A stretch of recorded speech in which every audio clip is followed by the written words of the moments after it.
assessing the situation is because the matter is village versus single family. So we are looking into the matter and No, time and again. it's okay. What is the matter is whether it is a village versus a single family, but there is rule of law. You will have to follow the rule of law.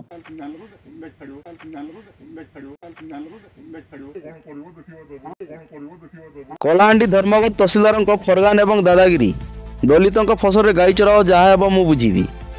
ବାବୁଙ୍କ ଠାନି ଏବଂ କଥା ଶୁଣନ୍ତୁ କି ଧମକ। ଆଜ୍ଞା ଏହା ରାଜତନ୍ତ୍ର ନୁହେଁ କି ଇଂରେଜ ଶାସନ ନୁହେଁ, ଏହା ଗଣତନ୍ତ୍ର। ଆପଣଙ୍କ ଏହା କି ପ୍ରକାର ବ୍ୟବହାର ଗରିବ ଦଳିତଙ୍କ ପାଇଁ? ଆଜି ତହସିଲଦାରଙ୍କ ପ୍ରୋତ୍ସାହନ ନାହିଁ। କଳାହାଣ୍ଡି କୋକସରା ବ୍ଲକ ଦଲସର୍ଗୀ ଗାଁର 4ଟି ଦଳିତ ମହିଳାଙ୍କ ଉପରେ ହୋଇଥିବା ଅତ୍ୟାଚାର ତାଙ୍କ ସମ୍ମାନ ମର୍ଯ୍ୟାଦାର ହାନିର ମୁଖ୍ୟ କାରଣ। ଧର୍ମଗଡ଼ ତହସିଲଦାର କ୍ୟାମେରା ସାମ୍ନାରେ ଏପରି ନିର୍ଦ୍ଦେଶ ଦେଉଛନ୍ତି ତ ପଛପଟେ କ'ଣ ଜ୍ଞାନ ନ ଦେଉଥିବେ ଯେ ସାମୂହିକ ଭାବେ ଦଲସର୍ଗୀ ଗାଁର ସବର୍ଣ୍ଣ ମହିଳା ଉଭୟ ସ୍ତ୍ରୀ ଓ ପୁରୁଷ ସମସ୍ତେ ମିଶି ଦଳିତଙ୍କ ଉପରେ ଅମାନବୀୟ ଅତ୍ୟାଚାର କରିଛନ୍ତି। ତାଙ୍କ ଶରୀରର ଏହି ମାଡ଼ର ଚିହ୍ନ ହିଁ ଏହାର ପ୍ରମାଣ ଯେ ପ୍ରଶାସନିକ ଅବହେଳା ଏବଂ ପୃଷ୍ଠପୋଷକତା ହିଁ ଗାଁରେ ଜାତିବାଦ ହିଂସା କରାଇଛି। ଆଜି 4ଟି ମହିଳାଙ୍କ ସମ୍ମାନକୁ ଖଣ୍ଡ ଖଣ୍ଡ କରି ଲୁଣ୍ଠନ କରାଯାଇଛି। ତାଙ୍କ ପିନ୍ଧିଥିବା ବସ୍ତ୍ରକୁ ଫାଡ଼ି ଦିଆଯାଇଛି। ତାଙ୍କ ଶରୀରକୁ ମାଡ଼ ମାରି ସିଝାଇ ଦିଆଯାଇଛି। ବର୍ତ୍ତମାନ ତାଙ୍କ ଜୀବନ ବିପଦରେ, ତାଙ୍କ ସମ୍ପତ୍ତି ବିପଦରେ ଅଛି। ତାଙ୍କ ଫସଲକୁ ନଷ୍ଟ କରାଯାଇଛି।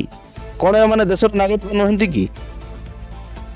ୱାହ, ଏ ହେଉଛି ଓଡ଼ିଶା ବିଜେପି ସରକାରଙ୍କ ଦଳିତ ପ୍ରତି ନ୍ୟାୟ। ଏହା ହେଉଛି ଓଡ଼ିଶା ବିଜେପି ସରକାରଙ୍କ ଦଳିତକୁ ସମ୍ମାନ। ନିଜେ ଓଡ଼ିଶା ସରକାରଙ୍କ ତହସିଲଦାର କହୁଛନ୍ତି ଗାଈ ଚରାଅ ଯାହା ହେବ ମୁଁ ଦେଖିବି। ଏହା କି ପ୍ରକାର ନ୍ୟାୟ? ତହସିଲଦାରକୁ କ'ଣ ଜବରଦଖଲ ନିୟମ ଜଣା ନାହିଁ କି? ଯେ ସରକାରୀ ଜାଗାରେ କେହି ତଲାକ ବା କବ୍ଜା କରିଥିଲେ ପ୍ରଥମେ ତାଙ୍କୁ ନୋଟିସ୍ ଦିଆଯାଏ, ସମୟ ଦିଆଯାଏ ଇଭିକ୍ସନ୍ କରିବା ପାଇଁ, ନା ସିଧା ଫରଗାନ ଜାରି କରାଯାଏ ଦଳିତଙ୍କ ଫସଲ ନଷ୍ଟ କରିବା ପାଇଁ, ଦଳିତଙ୍କ ଉପରେ ଅତ୍ୟାଚାର କରିବା ପାଇଁ। କ୍ୟାମେରା ସାମ୍ନାରେ ଯଦି ଏମାନେ ଏପରି ଲୋକଙ୍କୁ ଉସ୍କାଉଛନ୍ତି ତ ପଛପଟେ କ'ଣ କହୁନଥିବେ? ପ୍ରଶାସନ ମୂଷା ସଦୃଶ ଆଇନ ବ୍ୟବସ୍ଥାର ଗାତରେ ଲୁଚି ଯାଇଛି। ଘଟଣା 26 ଜୁଲାଇର ହେଇଥିଲେ ହେଁ ଆଜି ପର୍ଯ୍ୟନ୍ତ ଆକ୍ସନ୍ ଜିରୋ। କେବଳ ଏଫଆଇଆର୍ ହେଇଛି। ଅଭିଯୁକ୍ତକୁ ଗିରଫ କରିବା ପରିବର୍ତ୍ତେ ଶାନ୍ତି ବୈଠକ କରିବାରେ ପ୍ରଶାସନ ବ୍ୟସ୍ତ। ଧର୍ମଗଡ଼ ଏସଡିପିଓ କହୁଛନ୍ତି We will take action definitely and the documentation part is going on and very soon the action is going to be taken.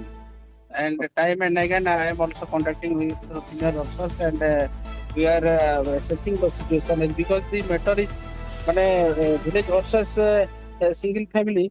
So we are looking into the matter and No, time and again. it's okay. What is the matter is whether it is a village versus a single family, but there is rule of law. Odisha Kantabanji ନିର୍ବାଚନ ମଣ୍ଡଳୀର ଆଦିବାସୀ ଝିଅ ଉପରେ ଯେତେବେଳେ mall ମୁହଁରେ ପୋତା ହେଲା ସେଠି କେମିତି ଗିରଫ କରାଗଲା? ସେହି ଅପରାଧରେ କ'ଣ 7 ବର୍ଷ ଉପରେ ଜେଲ ଦଣ୍ଡ ଅଛି କି? ନା ରାଜନେତାଙ୍କ ଗୁଲାମ ସାଜି ଯାଇଛନ୍ତି? ନିଜ ୟୁନିଫର୍ମର ଲାଜ ଟିକେ ରଖନ୍ତୁ। ଓଡ଼ିଶା ବିଜେପି ଶାସନରେ ଏହା ଦଳିତଙ୍କୁ ପୁରସ୍କାର ଅଟେ। ବିଜେପି ଶାସନରେ ଦଳିତ ଆଦିବାସୀ ଗରିବ ଲୋକଙ୍କୁ ସୁରକ୍ଷିତ ନୁହନ୍ତି। ବିଜେପି ଶାସନରେ ଓଡ଼ିଶାରେ ଜାତିବାଦ ଉଗ୍ର ରୂପ ନେଉଛି।